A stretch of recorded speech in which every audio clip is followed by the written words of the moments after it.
கன்னி ராசி நேயர்களுக்கு ஜூன் மாதம் 2025 எப்படி இருக்கும் பாருங்கள். பிரச்சனை முடிஞ்சது அப்படின்னு சொல்லுவேன். ராகு கேத்து உங்கள் ராசியை விட்டு கேத்து பகவான் போயிட்டார். ஆனால் 7ஆம் பாவத்தில் சனி பகவான் இருக்கிறார். 8ஆம் பாவத்தில் சுக்கிரன், 9வது பாவத்தில் சூரியன் புதன், 10ஆம் பாவத்தில் குரு பகவான், 11வது பாவத்தில் செவ்வாய். இந்த சனி பகவான் வேலையை கொஞ்சம் மந்தம் படுத்துவார், ஆனால் நன்மையை செய்வார். செவ்வாய் கொஞ்சம் கோபத்தை கொடுக்கும், ஆனால் சுக்கிரன் 8இல் இருந்தாலும் நன்மையை செய்வார். குரு பகவான் 10இல் இருந்து சுகஸ்தானத்தை சுய வீட்டை பார்க்கிறார். அதனால் சுகம் குறையாது, எப்படியாவது பண வசதி ஏற்படுத்தி கொடுப்பாரு. சந்தோஷம் இருக்கும், மன நிம்மதி இருக்கும், அலைச்சல்கள் குறையும். அரசியல்வாதிகளுக்கு சுமாரான காலம், பெரிய பதவி வராது, ஆனால் பதவியும் போகாது. 10ல் குரு வரும் பொழுது கொஞ்சம் அலைச்சல்கள். வியாபாரிகளுக்கு அலைச்சல். ஒரு வேலைக்கு 10 வாட்டி போனால் தான் ஒரு வேலை முடியும்.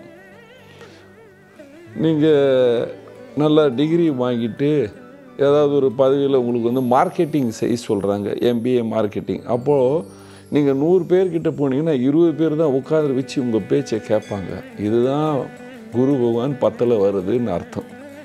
குரு 10ல் வந்தால் மார்க்கெட்டிங்காக சுற்ற வேண்டியது இருக்கும் வியாபாரிகளுக்கு.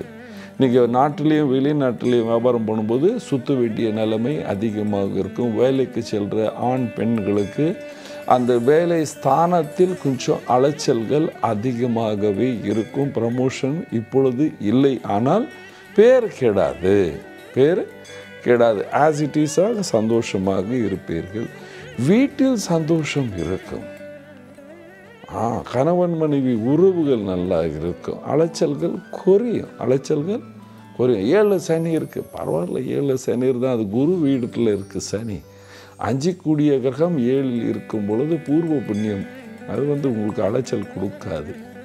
ஆனால் ரொம்ப பயப்பட வேண்டியது இருக்குது. கலைஞர்களுக்கு சுமாரான காலம், ரொம்ப ஒழிக்க வேண்டிய கட்டாயம். ஏன்னா 10ல் குரு இருக்கும்போது ரொம்ப ஸ்ட்ராங்காக ஒழிக்கணும். காலைல சீக்கிரம் எழுந்துக்கணும், வேலைக்கு சீக்கிரம் போகணும், அதை பார்த்துக்கணும் அப்படின்னு இருக்கும். வேலைக்கு போகிற ஆண் பெண்களுக்கும் அலைச்சல்கள் அதிகமாகவே இருக்கும். பெரிய ப்ரமோஷன் இல்லை அப்படின்னு சொல்லிட்டேன் இல்லையா. விவசாயிகளுக்கு சந்தோஷமான காலம். வீட்டில் இருக்கிற அப்பா அம்மா வயதானவர்கள் எல்லோருக்கும் நல்ல காலம். ஆனால் உஷ்ணமாக ஹீட்டான ரொம்ப பொருளை சாப்பிடக்கூடாது, வரத்தல்களை சாப்பிடக்கூடாது என பரிகாரம் செய்ய வேண்டும். பரிகாரம் ஃபஸ்ட்டு பரிகாரமாக தினமும் பகவான் விநாயகரை கும்பிட வேண்டும். அதுக்கப்புறம் வியாழக்கிழமை அரச மரத்துக்கு ஒரு தீபம் ஏற்றணும். உங்களுக்கு எப்போ டைம் இருக்கோ அப்போ ஏற்றலாம்.